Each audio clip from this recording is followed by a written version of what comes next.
اپنی گھر والوں کو بتاؤ۔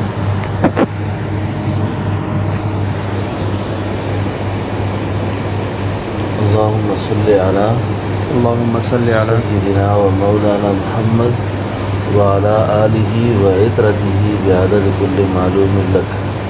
استغفر اللہ الذی لا الہ الا هو الحی القیوم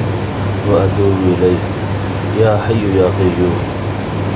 اللہم صلی علی سیدنا و مولانا محمد وعلی آلہ و عطرتہ بعدد کل معلوم لک۔ استغفر اللہ الذی لا الہ الا هو الحی القیوم واتوب الیہ یا حی یا قیوم یا حی یا قیوم۔ یہ عمل جو ہے نا، یہ درود شریف اور استغفار ایک ساتھ جیسے میں نے پڑھا ہے، اگر اس کی جو مقدار ہے 3 بار پڑھنا ہے، آج آپ نے پڑھا ہے 9:30 بجے، تو کل بھی 9:30 بجے پڑھیں گے۔ اس کا بھی وقت مقرر کر کے جتنا وقت بھی ہو وقت مقرر کر کے انشاءاللہ ندامت کے ساتھ اس استغفار کو پڑھیں گے انشاءاللہ، تو باطین کے بعد جو ہے وہ اللہ پاک ختم فرما دیں گے، باطین کے بعد ختم ہو جائیں گے۔ اور اسی طریقے سے باطین کے بعد کو ختم کرنے کے لیے جو اپنے سلسلے کے مشائخ ہیں ان سب کو ایصال ثواب کرنا، ان سب کو ایصال ثواب کرنا، اور ایصال ثواب کر کے اس کے بعد جو ہے نا دعا کرنا، اور پھر جہری طور پر، جہری میں ہمارے طریقے میں تحلیل لسانی ہے، یعنی تھوڑا سا ہم کر رہے اونچی آواز سے اللہ اللہ اللہ اللہ اللہ اللہ اللہ اللہ اللہ اللہ، یہ ذکر 100 سے 500 بار تک، 100 سے 500 بار تک اس کو اپنے معمول ملے ہیں۔ مراقبہ جو ہے نا بعض اوقات ہو رہا ہوتا ہے لیکن عام آدمی کو اس کا احساس نہیں ہوتا، غفلت ہے، گناہ ہے، کئی ساری چیزیں ہیں۔ تو بہرحال انشاءاللہ 1-2 دن میں اللہ پاک اپنا فضل کر دیں گے انشاءاللہ۔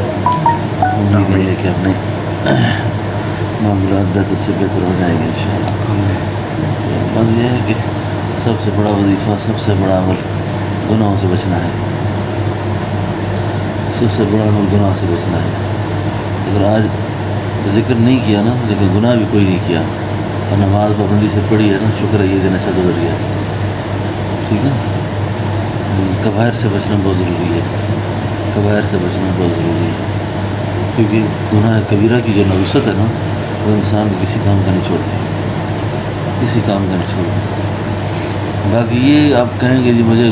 گناہوں کا خیال نہ آئے یا گناہوں کے وسوسے پیدا نہ ہو، تو یہ انسان کے ساتھ یہ سلسلہ لگا رہے گا، سمجھے نا،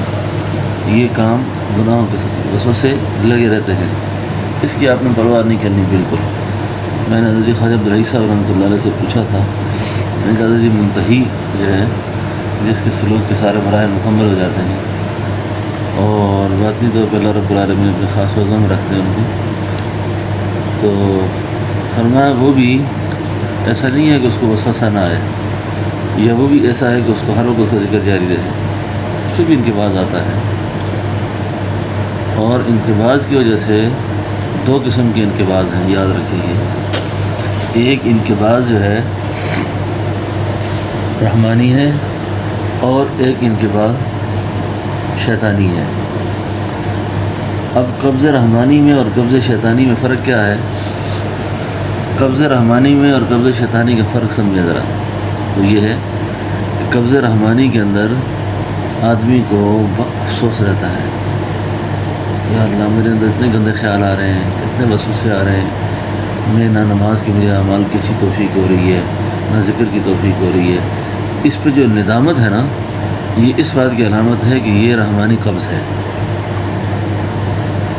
اور شیطانی قبض جو ہوتا ہے نا، اس میں احساس ختم ہو جاتا ہے، اس میں پرواہ نہیں ہوتی آدمی کو، جیسے آئے چلو ٹھیک ہے یار، ہو گیا نہیں ہے تو نہیں ہوا۔ یہ شیطانی قبض ہے، اور یہ بہت قابل افسوس ہے۔ اور جو رحمانی قبض ہے، اس میں جو افسوس ہے نا جی، اس افسوس کی وجہ سے اللہ رب العالمین اپنے بندے پہ مہربانی کر دیتے ہیں۔ اور اسی لیے بزرگوں نے یہ لکھا ہے کہ حالت قبض کی عبادات کا جو ثواب ہے نا، وہ حالت بس سے زیادہ ہے۔ جب آپ کو جی نہیں چاہ رہا، ہاں جی،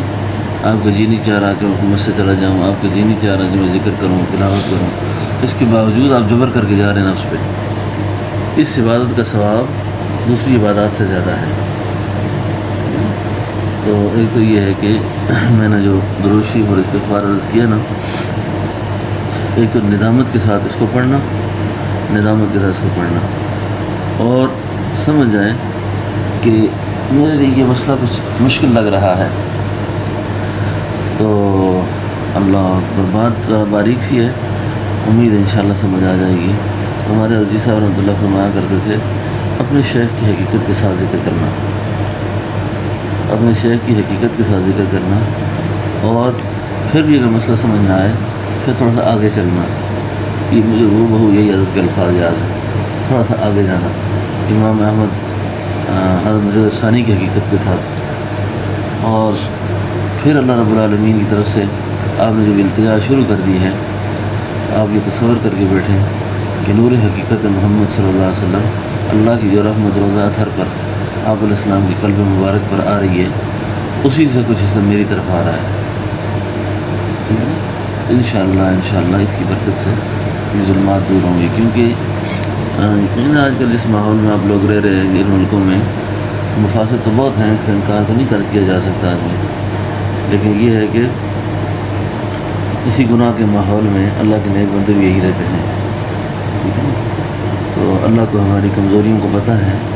ہماری عاجزیوں کو پتہ ہے، بالکل پریشان نہ ہو، اللہ کی طرف رجوع رکھیں انشاءاللہ۔ اور بس دوسری بات یہ ہے کہ قرآن شریف کی تلاوت جو ہے نا، اس کے لیے کچھ وقت اگر مقرر ہو جائے نا، وقت مقرر کر کے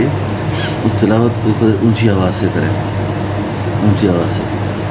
یعنی سورہ یاسین پڑھنی ہے، سورہ کہف پڑھنی ہے، اونچی آواز سے پڑھیں۔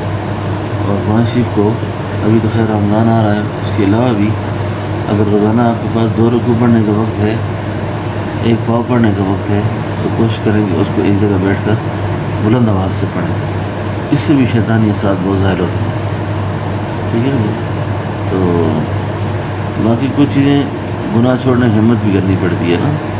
آپ سارے کام یہ کہیں گے کہ بس خود بخود ہوں گے، ایسا نہیں ہوگا۔ جیسے یہ موبائل کے ساتھ آپ کی مشغولیت ہے بے مقصد قسم کی، یعنی آپ اس سے یہ کہیں گے کہ اب اس کو بھی تو ظاہر ہے خود آپ کو چھوڑنا پڑے گا نا، ٹھیک ہے نا؟ اور دوسری آخری بات آپ سے عرض کروں کہ بچوں کے ہاتھ میں اس کو نہ پکڑائیں، بچوں کو نہ دیں، یعنی اس کو بچوں کی ٹافی سمجھ کر یہ اس چیز کو ہاتھ میں نہ دیں، اس کو بھی بچوں کے ذہن میں بھی بڑے گندے قسم کے اثرات اور شیاطین کے اثرات جو ہے نا، وہ فوراً کو دماغ کو جکڑ لیں گے، فوراً اس کو جکڑ لیں گے۔ ابھی میں اپنی کسی مجبوری سے میرے پاس یہ رکھا ہوا ہے، لیکن میں آپ حیران ہوں گے، میرے گھر میں موبائل بھی رکھا ہوا ہے اسی وجہ سے، اب مجھے بڑی دقت پیش آتی ہے، بار بار فون کرتا ہوں، کبھی ایک برتن کوئی دوسری برتن خیریت پوچھتا ہوں، لیکن یہ ہے کہ مجھے اس کے اگلے مضر اثرات کا اندازہ ہے کہ اس کا آگے اثرات کیا ہوں گے۔ اس کے بظاہر بچے گیم ہی کھیل رہے ہیں، لیکن یہ گیم جو ہے نا، یہ پھر اس سے ہی آگے ترقی شروع ہو جاتی ہے۔ اب جس حد تک ہو سکے نا بندہ اپنے آپ کو بچاتا ہے، آگے نتیجہ اللہ کے حوالے ہے۔ کئی بڑے تربیت کرنے والے پھنس جاتے ہیں، اور تربیت نہیں کرنی ہوتی، اللہ پاک ان کی رضا سے نکال دیتے ہیں۔ اپنی طرف سے پوری کوشش کرنی ہے، قوا انفسکم واہلیکم نارا، اپنے آپ کو بچانا ہے اور یار کو بچانا ہے، ٹھیک ہے؟ اس طرح باطنی ذکر کو متاثر کرنے میں اس نیٹ کا بہت بڑا کردار ہے، بہت بڑا کردار ہے۔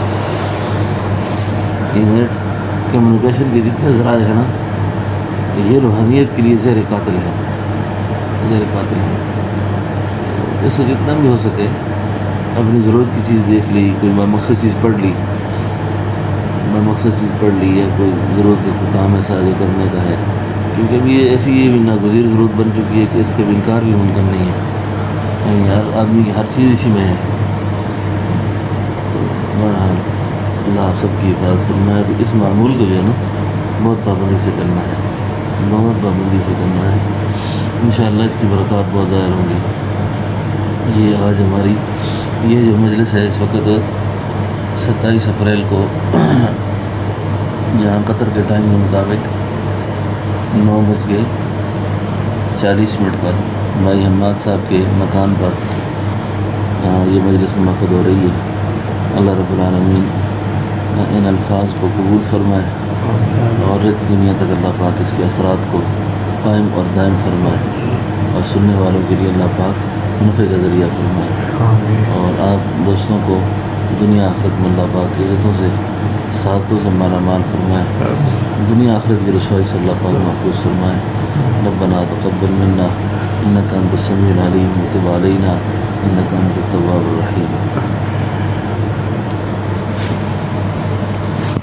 حضرت ایک چھوٹی سی بات ہے جو آپ نے اللہ کو